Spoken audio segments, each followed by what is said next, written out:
oggi un po' storta, un po' così, perché intanto ciao a tutti e bentornati sul mio canale. Ormai questa è una frase di rito che sentite ovunque, però mi fa veramente piacere che chi mi segue, chi guarda i miei video ha piacere nel vedere il video successivo. Tra l'altro piano piano stiamo crescendo, mi fa veramente tanto piacere e se credete in questo canale e risultano interessanti i miei contenuti, condivideteli con i vostri amici e aiutatemi, tanto non costa nulla, è solo un click, un iscriviti e un condividi, e quindi può sicuramente essere un grande aiuto per me. Perciò ecco, ora sicuramente i capelli sono andati sul microfono e quindi automaticamente avete sentito un po' di disturbo.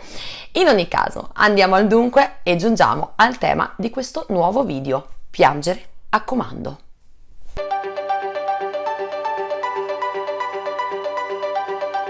Eccoci qua.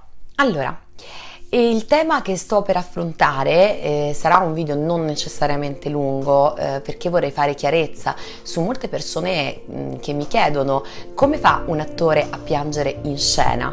Bene, ci sono tante teorie, ne ho sentite tante, chiaro che comunque il metodo più efficace è quello sicuramente di ritrovare l'emozione, arrivare nella quarta scena del momento che può generarci una determinata emozione, almeno questo è il metodo tendenzialmente che utilizzo, per poi permettermi di ritrovare quell'emozione e riuscire a trasferirla appunto all'altro attore in scena, al collega, alla collega, e quindi riuscire ad emozionarmi in quel momento, no? Però chiaramente ne ho sentite tantissime, immagino che anche voi sul web abbiate udito dalle cose più bizzarre, più strane, a quelle più assurde, più impensabili. Dunque, io sul web ho visto praticamente c'è chi parla di peperoncino, e per me è scartabile a priori, perché il peperoncino, anzi io non vi invito a farlo a casa. Ora mi sento un pochino il muciaccia della situazione, non lo fate a casa bambini, mi raccomando, perché non è una cosa consigliabile. Devo dire che una volta ho provato, perché ho sperimentato, ma anche così per vedere che cosa fosse, forse ho sbagliando, perché ho provato a utilizzare questo metodo del peperoncino. Il peperoncino non lo fate assolutamente, perché infiamma gli occhi, fa malissimo. Mettersi del peperoncino vicino l'occhio è una cosa insomma sconsigliatissima, quindi non lo fate. Evitare di restare 2 ore con gli occhi tipo rossi e non è proprio il massimo, quindi ve lo sconsiglio vivamente. Poi ho visto dei video in cui si parlava di Vicks Vaporum. Ora, nel senso, quello non l'ho mai provato, devo dire la verità. È un po' bizzarro, però forse per qualcuno funziona. Non sarà mai come ricercare l'emozione autentica per poter rendere la veridicità di quella scena e di quel personaggio. Però fate vobis, nel senso, io non l'ho mai provato. Poi ci sono delle goccine che vengono utilizzate, che può essere anche lo stesso collirio, per rendere il viso bagnato. Anche lì però chiaramente non abbiamo la veridicità di quello che deve rendere la scena, quindi a mio parere forse non è proprio il caso. Altro metodo, e questo penso che l'abbiate sentito a più riprese, è la classica cipolla, che la cipolla in effetti, oddio, ti genera magari la lacrimuccia del momento, forse a seconda dei casi può arrossare un pochino l'occhio, ma forse non è proprio il massimo anche quella, anche perché pensate su un set magari un assistente di regia che taglia cipolle una dietro l'altra per far piangere gli attori, la vedo un pochino impensabile, no? Perciò direi che in scena questo diventa anche tecnicamente difficile a livello pratico. E poi c'è un altro metodo che è semplicissimo, laddove proprio in quel momento, parlo ovviamente con gli attori emergenti che devono impratichirsi con il ricercare l'emozione, potrebbe essere quello di puntare in un determinato, lo sguardo in un determinato punto, e a quel punto, non sbattendo ovviamente gli occhi, questo ci permetterà di avere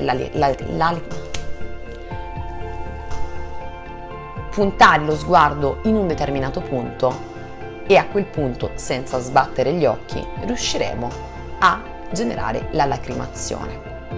Ora, questo è veramente, cioè, un metodo, ma non prendetelo come, cioè non è oro che cola, non lo farei mai passare per un metodo, nel senso, è una tecnica, chiamatela come volete, non si configura come un atteggiamento, insomma, da apprendere a livelli professionali. Stiamo parlando di un'esercitazione, e nel mentre che fissate quel punto potete andare a ricercare quell'emozione.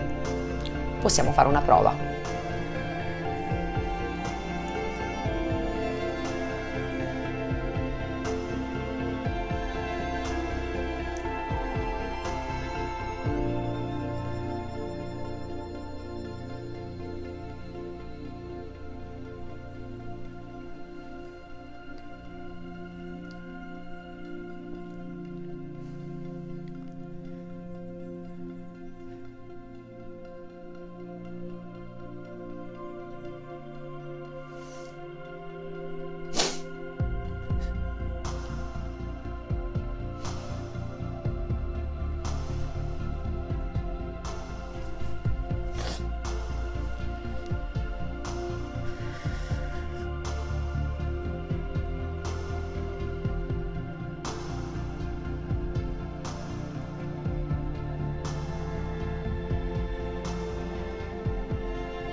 Allora, ho ovviamente recuperato un'emozione, e, e ora usciamo da questa emozione, perché ricordate che per un attore è molto importante entrare in un'emozione, ma allo stesso tempo essere in grado di saperne uscire, e perché ovviamente devi uscirne da quell'emozione per poterti poi